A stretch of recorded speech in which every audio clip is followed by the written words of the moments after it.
Welcome to the deep dive. You know that feeling, don't you? That relentless hum of, I'm just too busy. Hmm. You might even feel, like many of us, that self-care is, well, a luxury you can't afford, or maybe even a sign of weakness. Definitely not something for your packed schedule. Right. But what if our understanding of self-care is, I don't know, fundamentally flawed? Yeah. What if this constant superhuman act is actually holding us back from something really vital? Something that could lead to maybe a life of greater ease and flow? Yeah, that belief that self-care is something you earn only after you've pushed yourself to the absolute brink. Yeah, It's so pervasive, isn't it it? really is. So this deep dive is all about exploring the true meaning and, the practical application of self-care. We're drawing from an incredible source, The Extremely Busy Woman's Guide to Self-Care. Okay. Our mission today, really for you, is to uncover some surprising insights and hopefully really actionable strategies, ways to help you move from that constant doing to a life that's truly aligned with your authentic self, even with the most demanding schedule. And what makes this source so powerful, I think, is the author's own journey. She doesn't just theorize, she really lived through it. Decades of suppressing her needs, Mhm. even avoiding her true sexuality for over 30 years because, well, it would be inconvenient for her homophobic parents. She pursued a career that wasn't really her. Wow. Then came the unimaginable, the profound grief of losing her daughter, Teal. And this wasn't just, a tough patch. It was a complete and utter shattering. Yeah, it was Teal's death that forced a complete halt, just stopped everything. She found herself unable to work, just existing, grieving in absolute stillness. That's intense. And in that quiet space, she discovered the profound cure for her aggravation, her sleeplessness, her pain.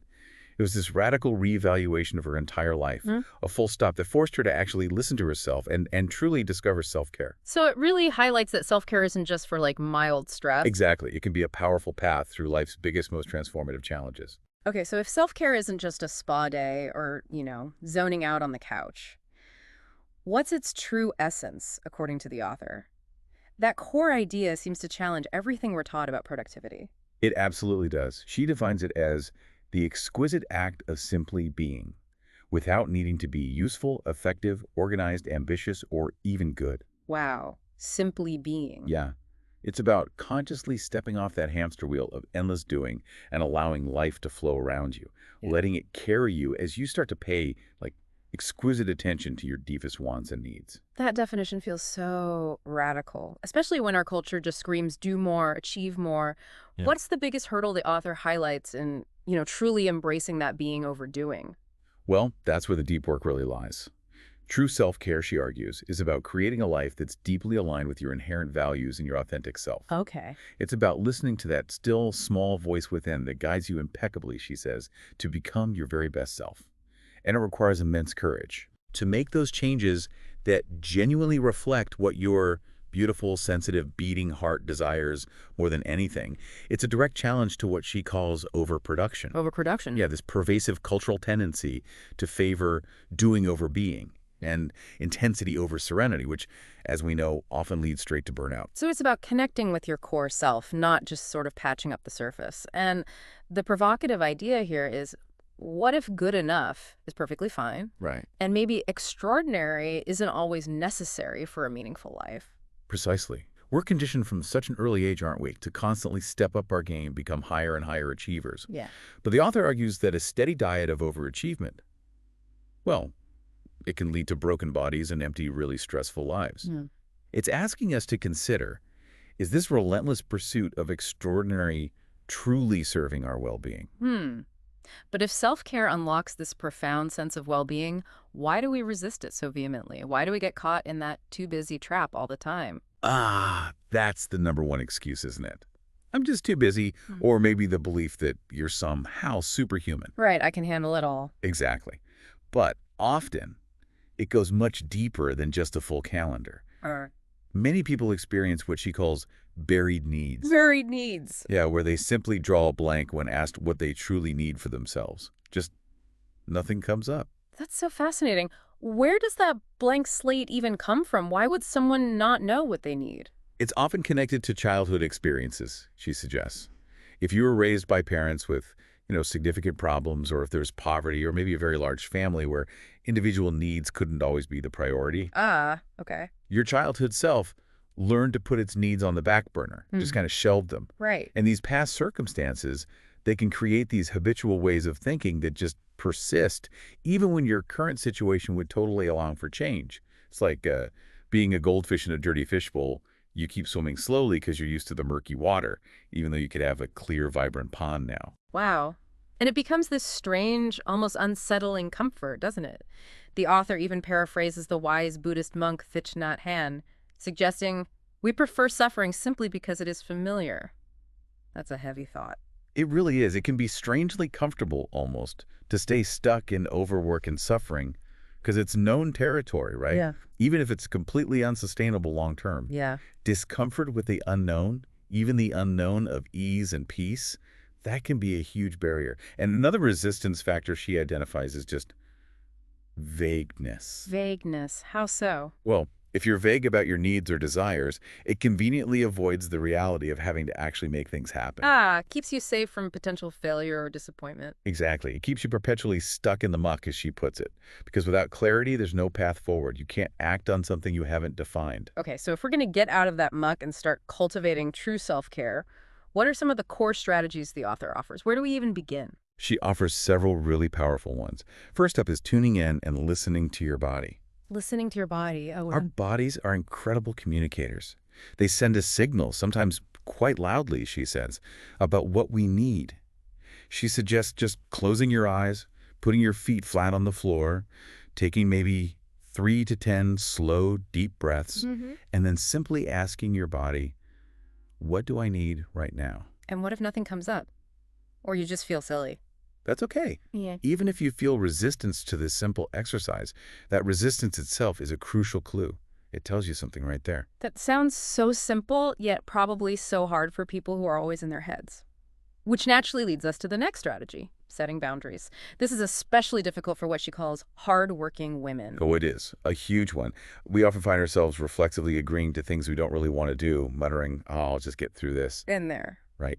The key indicator she identifies for trampled boundaries is your agitation level. Your mind might say yes, but your body is just screaming, no, no. That internal conflict. Exactly. And she challenges those flimsy excuses we make. Oh, someone else can do this, or if I died tomorrow, it would still get done somehow. Ultimately, only you know where your boundaries are, and only you can enforce them. And if we're so used to doing everything ourselves, saying no means, well, others might actually have to step up. The next strategy, asking for help, can feel like a massive leap for that steely, independent lot she describes. It truly can. We often pride ourselves on not needing anyone, right? Yeah. But allowing support actually creates extra time on your hands to process feelings you've maybe been avoiding. Support isn't just about practical tasks, it's emotional and energetic too. Okay, so what forms can that support take? Oh, so many forms. Friends, neighbors, family, support groups, therapists, spiritual advisors, life coaches, even action buddies for accountability. I love that idea of action buddies. Yeah. And she even mentions practical things like online services, TaskRabbit for logistical help, Fiverr for creative assistance. It's about lightening the load wherever you can. That makes sense. And what about getting kids involved in household tasks, shifting that burden from just the, busy parent? Absolutely. She's a big champion of enlisting children, even as young as 6, for simple tasks like emptying trash or watering plants. It teaches them responsibility early on. Right. She even mentions a classic book, Children Who Do Too Little, and this fun game called Spin for Your Chores, where kids themselves design the method for assigning tasks, making it more of a shared family responsibility, less of a top-down command. Okay, so once you've tuned in, started setting boundaries, maybe allowed for some help, the next step is to actually take action. But crucially, she clarifies, this isn't about working hard at self-care. Explain that. That's such a critical distinction. It's about taking steps to undo old habits of self-neglect. It's subtractive almost. Undo the old habits. Yeah. Sometimes, she says, even if that step is to do nothing and relax. It's about dismantling the old patterns that drain you, not adding new high-effort items to your already overflowing to-do list. Self-care shouldn't feel like another job. Got it. So it's about conscious decision-making rather than those automatic, reflexive yeses that, as she puts it, ding the soul. Exactly. Every time you agree to something you don't truly want to do, it chips away at your sense of self, your authenticity. So how do you make those decisions more consciously? She offers practical steps. First, Get clear on what you actually need. Maybe journal, take a thinking walk, check in with your body or your higher power, whatever that means to you. Then, sit with any uncomfortable feelings that come up. And only say yes if there's a truly compelling reason. A compelling reason, not just obligation. Right. When you live with conscious decision-making, she says, you'll find yourself agreeing to do less, but loving your life infinitely more. Now, saying no, that's a huge hurdle, especially at work. Yeah. How do you navigate that professionally without feeling like you're letting people down or damaging your career? This was a really profound lesson for the author, especially after Teal's death. She realized that nothing was as important as taking care of her own needs for her own effectiveness. And she also realized that when she didn't rush in to solve every single problem, others stepped up. It gave them a chance to save the day, so to speak. Interesting. So what's her advice for the actual wording? Keep it direct and clear. I'm sorry, I can't help you out. Or simply, not this time. It might feel strange or uncomfortable at first, she admits, but she insists this is where the gold is. The freedom and respect you ultimately earn. Okay. And saying no to loved ones, that often feels even trickier, carries more nuance, maybe deeper emotional patterns, like that classic mom the martyr scenario she mentions. It definitely does. With loved ones, it's about acknowledging those deeper emotional patterns that might be at play. But the author powerfully emphasizes that you too get a say in how life is done. Your needs are just as valid. That's important to remember. Yeah. She quotes a wise psychologist. It'll work out as long as you both win a few. It's about being kind and respectful in your delivery, of course, but firm in your boundary. It's not about being selfish. It's about self-preservation, really. That makes so much sense. Okay, next up, a surprising one. Embracing anger responsibly. We're often taught, especially as women, to suppress anger or feel shame about it. Yes, but the author completely flips that narrative. She sees anger not as something to be feared or ashamed of, but as a highly sensitive internal warning system that signals imbalance. An internal warning system. Exactly. It helps you set boundaries, avoid danger, protect yourself. Mm. When it's handled correctly, listened to, it's a critical source of information that can actually be a balm to the soul and release immense pressure. It's about hearing its message, not just, reacting impulsively or letting it fester. Listening to the message. Okay. Yeah. And finally, a big one for so many of us. Releasing perfectionism. Yeah. That relentless pursuit of flawlessness in everything. Oh, yeah. Perfectionism is tied directly back to that overproduction idea and the illusion of some invisible book of standards you must live up to. That phantom rule book. Exactly. Yeah. But, as she points out, the only person cracking that whip is usually you. After Teal's death, she gave herself radical permission to be gloriously imperfect. Gloriously imperfect. I like that. And she links the root of perfectionism, often back to childhood, where our little survivor selves believed we must overachieve just to get our basic needs met. It's about recognizing that you are worthy of care and ease just as you are right now, not because you somehow earned it through tireless, flawless effort. Wow. Okay, so we've discussed these mindset shifts and foundational strategies for embracing self-care. But how do we actually concretely build this new understanding into our daily, demanding lives? The author provides a practical framework, breaking it down into what she calls the 10 essential self-care pillars. Yes, these are the key areas where true well-being is really cultivated. Let's dive in. Essential number 1, the absolute bedrock, a good night's sleep. This is absolutely foundational. It's not just about feeling rested. The author shares some startling stats. Sleep is so critical that if women take vacations only every 6 years, their risk of heart disease skyrockets by 8 times. 8 times, wow. Yeah. And here's a positive flip side.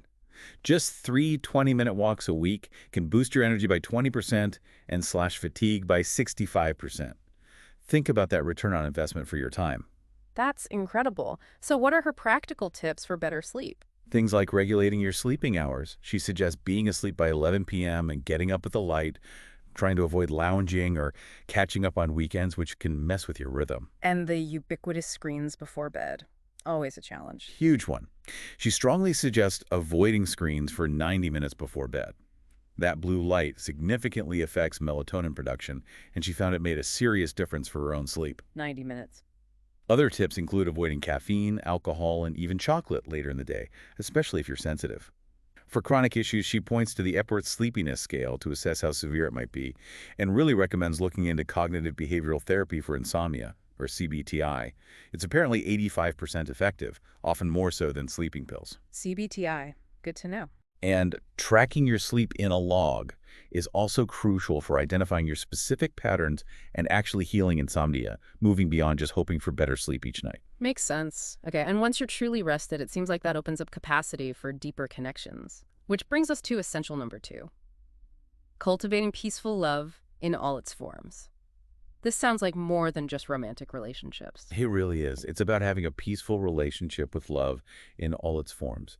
Romantic, familial, friendships, even self-love. Healthy love, she defines, is abundant, thriving, free, safe, secure, where you feel understood and appreciated. It's not controlling, draining, or abusive. Okay. And she encourages just being really honest with yourself about your current status. Are you happily ensconced? Are you busy dating? Or are you maybe finding tranquil aloneness, perhaps healing after a loss? It's about being true to what you need regarding connection, without forcing yourself into some societal mold. That honesty is key. And flowing right from that, essential 3, friends and family you can count on, the people who genuinely lift you up. Absolutely vital. Friends are such an invaluable part of life, and she emphasizes that chosen family can be just as important, sometimes more so, than biological family for wisdom, comfort, and just plain joy. In dealing with draining relationships. Right. She also offers some pretty candid advice on navigating those takers, the people who tend to suck the life out of you. Huh. She emphasizes showing up authentically, speaking your truth kindly but firmly, and then allowing the chips to fall where they may, rather than endlessly sacrificing your own energy to maintain a draining connection. Okay, essential 4, another huge one for breaking that too busy cycle, real vacations. And the author emphasizes lots of them. Yes, this is where that aha moment really kicks in for a lot of people. Remember that stat about women taking vacations only every 6 years being 8 times more likely to develop heart disease? Yeah, that's staggering. Conversely, taking vacations can boost productivity by as much as 80% when you return. So it's not slacking, it's recharging for better performance. And what about the optimal length? Is longer always better? Interestingly, no. 3-day vacations can apparently be as beneficial as a full week for stress reduction. But she says 8 days seems to be the peak for happiness. So strategically planning might allow for, say, 3 8-day vacations annually if you plan it right. 3 8-day vacations a year. That sounds like a dream for most people. How does she suggest making that a reality? Practical planning is absolutely key. Things like setting up automatic transfers to a dedicated vacation savings account, creating vacation ideas files, just clipping articles, saving links, noting books you read, considering using travel agents to save time, and even exploring options like house swaps through sites like homeexchange.com or finding affordable Airbnb rentals for more local connections. So making it a priority. Yes. The critical part is being honest with yourself about needing that break and not letting anyone, including yourself, talk you out of it. Realizing it's a health imperative, truly, not just a luxury. Shifting gears now to essential 5, nutrition and exercise, but framed specifically for energy, not just weight loss. This is about fueling your body for endurance in a demanding life. Exactly. Yeah. She points out those insidious energy saboteurs, too much sugar, refined carbs, alcohol, which she says can literally caramelize the delicate coating of your nerves. Yikes. Caramelize your nerves. Okay, noted. So what are the basics for energy? Her diet basics are pretty straightforward. Ample protein, plenty of fiber, lots of greens and veggies, and reducing those energy-draining carbs, sugars, and alcohol. As for exercise, again, it's about moderate activity. Remember those 3 20-minute walks a week? Boosts energy by 20%, reduces fatigue by 65%. It's not about becoming an athlete. It's about consistent, basic movement. But that resistance to exercise is so real for many people. What are her tips for overcoming that hurdle? First, make it fun. Find something you genuinely enjoy, like African dance, Zumba, hiking, whatever works for you. Accountability also helps immensely. Hiring a trainer if you can, finding an exercise buddy, or even using apps like Stick, which uses financial incentives, or Active Tracks for varied workout plans. Sticky financial incentives. Interesting. Yeah. She also touches on adrenal fatigue, not Addison's disease, but how chronic stress can exhaust your adrenal glands, leading to that perpetual fight or flight feeling. And crucially, hydration. Apparently 75% of Americans are chronically dehydrated. 75%. I know. Adequate water boosts energy simply because all your organs function better, closer to their peak. Just carrying a water bottle and maybe adding flavor with fruit or mint can make a huge difference. What about some of her specific pro-energy nutrition ideas, things to add in, not just take out? She suggests flavoring water naturally with fruit or mint to avoid sugary drinks. For healthy or sweet substitutes, she likes raspberries, coconut butter, or carob chips. She even suggests making a car candy. Mix carob chips, raisins, nuts, seeds for a quick energy boost. Par candy, I like it. Yeah. For carbs, swap pasta for steamed broccoli or try cauliflower rice. And crucially, remove all the junk food from your home and office out of sight, out of mind, helps reduce temptation. She also loves superfood smoothies as an easy way to pack in nutrients and get a natural energy lift. Okay, moving on to essential number 6, honest-to-God fun.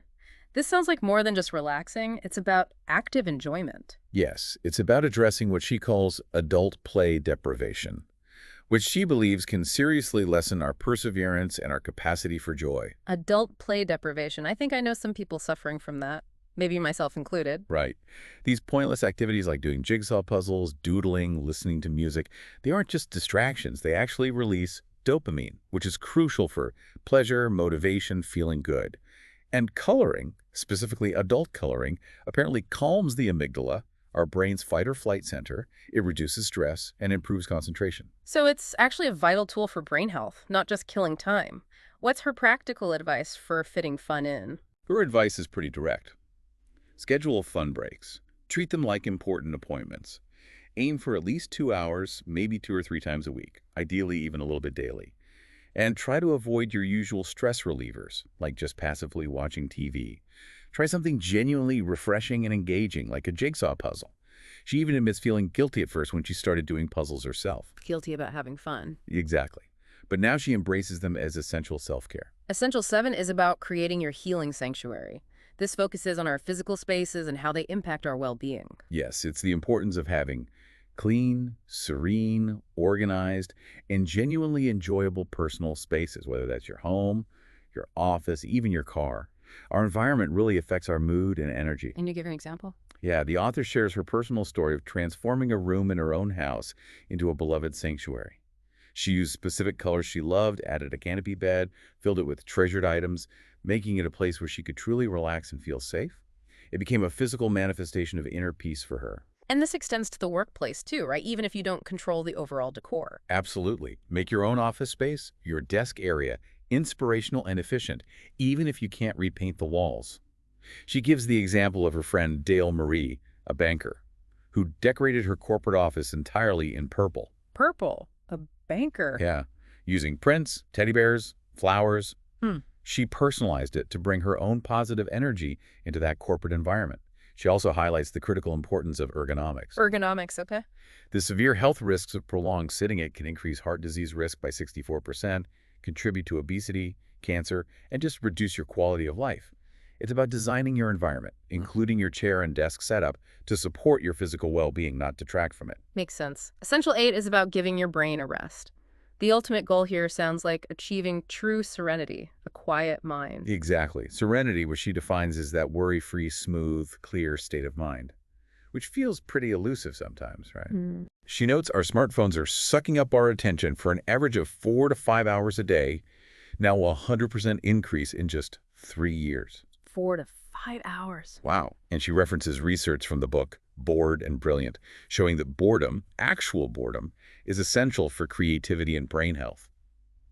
It allows for the default mode network to kick in that quiet internal space where your brain gets to wander, make connections, and spark genuinely creative thoughts. We're losing that space. So we need frequent breaks, not just from work, but specifically from our devices too. Crucially, a University of Illinois study found we lose focus if we do one task for too long without a break. She recommends breaks frequently, maybe every 60 or 90 minutes. And during those breaks, get up, move around, avoid all screens, and ideally, go outside, even for just 5 minutes. Walking in a green space has a proven meditative effect. 5 minutes outside. Okay. Yep. Also, moderate cardio apparently boosts creativity and productivity for up to 2 hours afterward. Good incentive. And simple techniques like just taking 3 to 5 slow, deep breaths can make a difference. She even suggests a neuroplasticity exercise of talking to yourself firmly to redirect anxious thoughts, literally retraining your brain pathways. Interesting. Okay. Essential 9, meditation, seems like a direct pathway to that serenity and mental rest we were just talking about. It really is. The brain benefits are pretty incredible. Research shows just 8 weeks of regular meditation can lead to increased gray matter in the brain. 50-year-olds who meditate can potentially have brains structurally similar to 25-year-olds. That's amazing. It demonstrably reduces anxiety, improves concentration, increases self-awareness. It's truly transformative if you stick with it. But what about those practical tips for actually incorporating meditation, especially for someone maybe like me who finds it really hard to just sit still? First, she says, trust the process. Feeling initial agitation or annoyance is totally normal. It's just your busy mind resisting the quiet. Expect insights to pop up eventually. Find a comfortable position. A straight back chair is fine. You don't have to sit cross-legged on the floor. Okay, good. Use soothing soundtracks or apps like Insight Timer, Calm, or Headspace. Guided meditations are excellent for beginners. And if sitting still is really tough, explore active types of meditation, walking meditation, laughing meditation, Qigong, Tai Chi, Kundalini Yoga, various yogic breathing techniques. There are options. So it doesn't have to be just sitting silently. Not at all. She quotes her daughter Teal's journal, where Teal herself questioned her resistance, writing, "Why am I resisting meditating? Your mind is rushing you and telling you that you have too much else to do." It's a universal challenge, that busy mind. Yeah. Okay, and finally, essential 10, feed your brain well. This sounds like it goes beyond just rest. It's about active, nourishing stimulation. Exactly. It's about finding activities that genuinely refresh and restore your soul, providing positive mental stimulation, not just more cognitive load. Think about returning to old passions or trying completely new things. Knitting, ballet, hiking, baking, even just cuddling a cat. She calls these soul-healing activities that send a great big mental hug to your mind and spirit. A mental hug. I like that. And challenging yourself in new ways also plays a role here. Yes, simple things. Instead of always working on your commute, maybe try a crossword puzzle. If your dog walk is always the same route, drive somewhere new and listen to a different podcast. Learn a new cooking skill, or even let a loved one cook while you just sit, read, and enjoy the anticipation. Little shifts. Little shifts. Even aimless doodling, she says, stimulates the prefrontal cortex, your brain's command center, aiding creative solutions. And adult coloring books, as we mentioned with fun, directly calm the amygdala, reducing PTSD symptoms, anxiety, stress, while improving concentration. It's about intentional mental engagement that feels good and isn't work. Okay, wow. That's a lot of powerful information across those 10 essentials. So how do we take all these amazing ideas and actually make them a consistent part of our extremely busy lives? It sounds like it really comes down to the power of habits. It absolutely does. The author draws heavily on Charles Duhigg's work on the cue habit reward loop. You have to engineer it. Can you give an example? Sure. For exercise, the cue could be feeling tired or sluggish in the afternoon. The habit becomes the workout, even a short walk. And the reward is that endorphin rush, feeling more energized. For meditation, the cue might be waking up and instinctively reaching for your phone. You consciously change the habit to meditating for 5 minutes instead. The reward is starting the day with a feeling of peace and clarity. It's about designing these loops intentionally for yourself. And that idea of layering habits, too, sounds really effective for integrating self-care into routines we already have. Totally. She calls it stacking habits in different time zones of your day, like creating a morning self-care routine that stacks several things together. Maybe meditation, then drinking a glass of water, taking supplements, doing a few gentle stretches. It bundles them. She also introduces the concept of mini habits from Stephen Guise. This is brilliant for overcoming resistance. You start with something so incredibly small. His famous example is doing just one push-up, that it completely bypasses your brain's resistance to a larger, more daunting task, like do a full workout. Just one push-up. Right. The key is to start ridiculously small and build momentum. Consistency over intensity, especially at first. And scheduling, I imagine, is pretty non-negotiable for making these new habits actually stick, right, amidst the chaos. Absolutely non-negotiable. You must put these self-care activities into your calendar, treat them like important meetings, ideally use auto-repeat function, maybe even color code them so they stand out. Color coding, nice. The key is not to give in to the temptation to skip them when things get busy, because that's usually when you need them most. And if your calendar genuinely looks too full, that's a cue to look again at outsourcing tasks or delegating and really embracing that letting go of perfectionism we talked about. It frees up immense time and energy. But what happens when you inevitably hit a snag?